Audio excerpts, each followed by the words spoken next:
Hello. Would you like to know how giving patients a choice in their treatment supports their recovery? I am Dr. Gina de Malta, counselling psychologist and lecturer in psychotherapy at the Open University. I conduct research on the impacts of working with preferences in psychotherapy. In recent years, the psychotherapy field has seen an increased recognition of the role client preferences play in decision-making.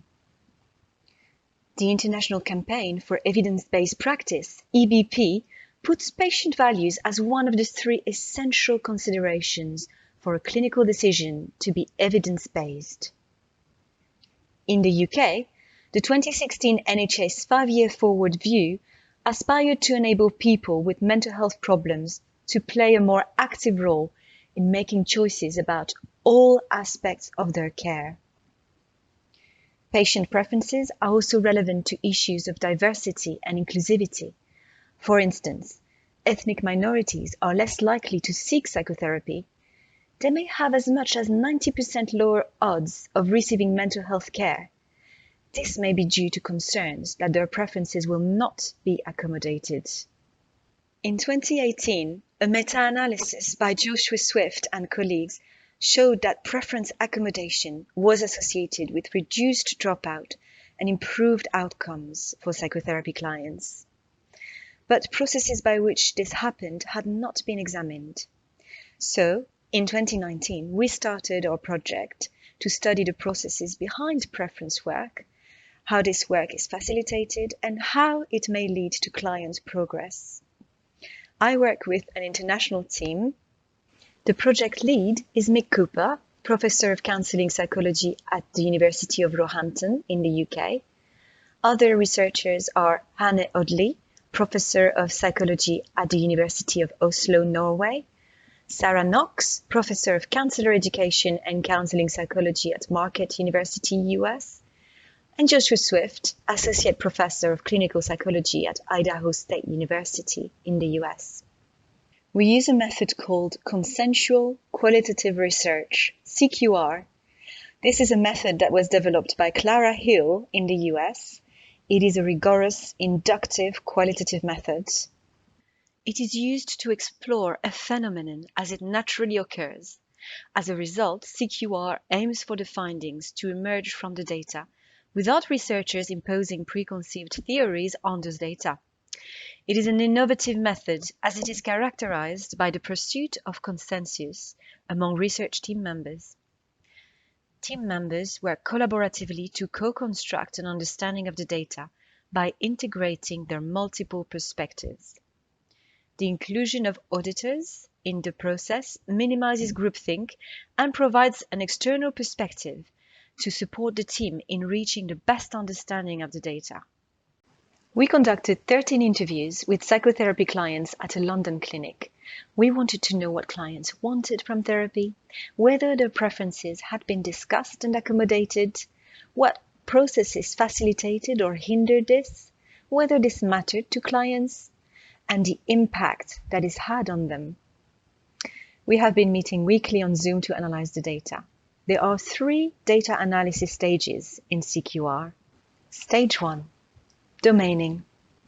In the initial stage, the primary team, Mick, Hanne, Sarah, and I, met to place the data into overarching domains or topic areas.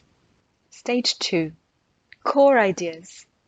Once all the data were placed into domains, we cored the data in each domain. This means that we captured the essential meaning of each chunk of data into its core idea, staying as close to participants' words as possible. Once this was done for all interviews, we sent the consensus version of each case to be audited by Joshua, our external auditor. Stage 3. Cross-analysis. Following a review of the audits, we created a document that included, domain by domain, all core ideas for each case so that we could begin the cross-analysis.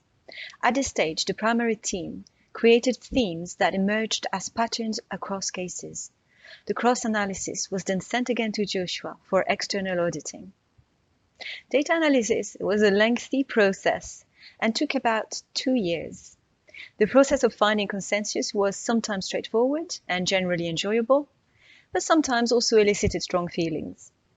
In our team, there seemed to be a divide where Hannah and I were interested in highlighting the more subtle nuances in the data, while Mick preferred to organize the data based on existing theory. And Sarah stepped back and sought a balanced view between us. The CQR process clearly highlighted for us how biased qualitative analysis can be when approached from a single perspective.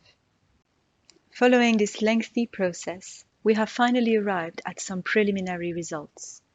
Please note that given that we have not yet completed data analysis, these findings are global and preliminary. With these, I will now try to broadly answer the question of how giving patients a choice in their treatment supports their recovery. First and foremost, it's important to understand how clients understood the meaning of preferences. Their data yielded the following broad definitions of preferences in psychotherapy. Things that are comfortable, having a choice, what they wanted psychotherapy to look like. Then, what did clients actually prefer? The general trend was that clients wanted input from the therapist, such as leadership or challenge. They also wanted warmth, affirmation, and relatedness. What did they not want? A general finding was that clients seemed to not appreciate a passive or disengaged therapist. 3. What did preference work look like? Preference discussions were initiated by both clients and therapists. It was facilitated by the therapist actively asking and encouraging preference discussion. And finally, 4, what was the impact of preference work on psychotherapy clients? Well, all clients identified positive impacts of their preferences being accommodated. It appeared to help them feel safe, comfortable, trusting. They felt listened to and responded to. It provided a sense of progress and increased engagement. It seemed to support insights and learning and to facilitate positive emotions such as joy and happiness. Here is what some of the clients said about the impact of working with preferences and preference accommodation. It made me feel quite safe. Because I felt heard and seen, I felt it was a lot easier to continue to say what I wanted. I felt listened to, and that established that trust. It's very empowering. At the end of the day, I feel like you come to therapy so that you can get on with your life better, whatever you're dealing with. If you get empowered in the therapy, then you can feel more in control when you leave. So, patient choice is a hot topic in the NHS and in the psychotherapy world. Our research suggests that it is indeed important to listen to patients' preferences. We're just beginning to understand how this happens and how this may lead to client progress. This CQR study has helped us understand some of the complexities of working with client preferences, particularly the impact doing so has on clients and the most effective means by which it can take place. We hope these findings can make a difference to real social issues, such as barriers to accessing psychotherapy treatment.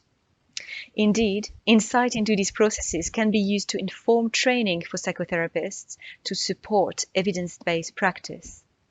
Practice that involves targeted preference work may be inviting for a wide range of users from ethnic minority backgrounds.